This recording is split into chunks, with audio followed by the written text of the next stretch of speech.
తులారాశి వారికి ఈ వారం అనుకూలంగా ఉంది. ప్రభుత్వ సంబంధమైన విషయ వ్యవహారాలు అనుకూలిస్తాయి. ఏదైనా ట్రాన్స్ఫర్ కోసం ప్రయత్నిస్తున్న వారికి ట్రాన్స్ఫర్ అవుతుంది. ఏకాదశంలో రవి శనులు ప్రభుత్వపరమైన ఇబ్బందులు ఏమైనా ఉంటే కూడా తొలగిపోయే అవకాశాలు గోచరిస్తోంది. ముఖ్యంగా పై అధికారుల నుండి ఒత్తిడి అనేది తగ్గుతుంది. కింద స్థాయి వ్యక్తులతో కూడా నలుగురితో పాటు కలిసిమెలిసి ఉండే పరిస్థితి కూడా గోచరిస్తోంది. ఏదైనా చిన్న చిన్న వ్యవహారాలు ఉంటే అవి తొలగిపోయే అవకాశం కూడా లేకపోలేదు.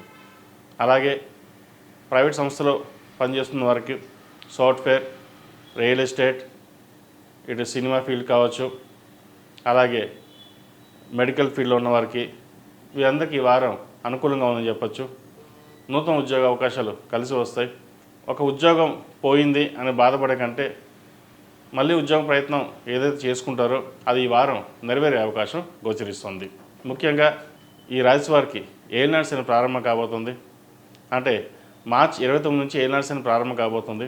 అయితే ఇది 6 నెలలు ముందుగానే ఉంటుంది.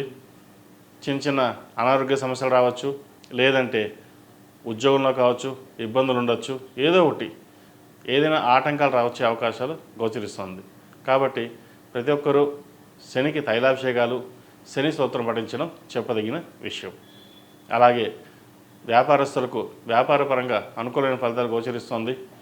ఏ పని చేసినా ముందుకనేది వెళ్ళడం జరుగుతుంది. అయితే కొన్ని వ్యవహారాలు నిదానంగా ఆలోచించి ముందుకెళ్ళండి, లేకపోతే నష్టపోయే అవకాశం గోచరిస్తుంది. ఒక పని చేసేటప్పుడు లేదా భాగస్వామితో మాట్లాడేటప్పుడు భాగస్వామి వ్యవహారాలు ఆచితూచి వ్యవహరించాలి. రియల్ ఎస్టేట్ అంత అనుకూలంగా లేదు. కాస్మెటిక్స్, సినీ ఫీల్డ్ సంబంధించి, అలాగే వైద్య వృత్తిలో ఉన్న వారికి ఈ వారం అనుకూలంగా ఉందని చెప్పచ్చు. ప్రభుత్వ సంబంధమైన విషయ వ్యవహారాలు అనుకూలిస్తాయి. విదేశీ వ్యవహారాలు అనుకూలంగా ఉంది. విదేశాలకు వెళ్ళాలనుకునే వారికి మంచి కాలం అని చెప్పవచ్చు. ఏదైనా సరే ఈ వారం ప్రథమార్థం కంటే ద్వితీయార్థంలో కొంచెం శుభ ఫలితాలు ఉండే అవకాశం గోచరిస్తోంది. విద్యార్థులకు కష్టపడి చదవాల్సిన సమయం అని చెప్పచ్చు. ఇటు పరీక్షలు దగ్గర పడుతున్నాయి కాబట్టి ప్రతి ఒక్కరూ పొద్దున్నే మేధా దక్షిణామూర్తి స్తోత్రం కానీ దక్షిణామూర్తిని తలుచుకుని కానీ ముందుకు వెళ్ళండి. కష్టే ఫలి అన్నారు పెద్దలు. ఎంత కష్టపడితే అంత ఫలితం ఉంటుంది. ఈ రాశిలో జన్మించిన స్త్రీలకు వృత్తి ఉద్యోగాల పరంగా, వ్యాపార పరంగా అనుకూలమైన ఫలితాలు గోచరిస్తుంది.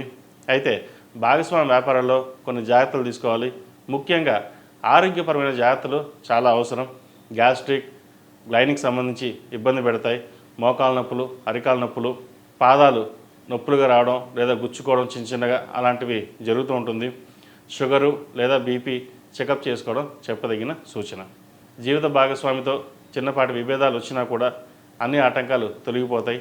విదేశీ వ్యవహారాలు వీరికి అనుకూలం అని చెప్పవచ్చు. ఈ రాశిలో జన్మించిన వారు ప్రతిరోజు ప్రతినిత్యం ఓం నమః శివాయ ఒత్తులతో దీపారాధన చేయండి.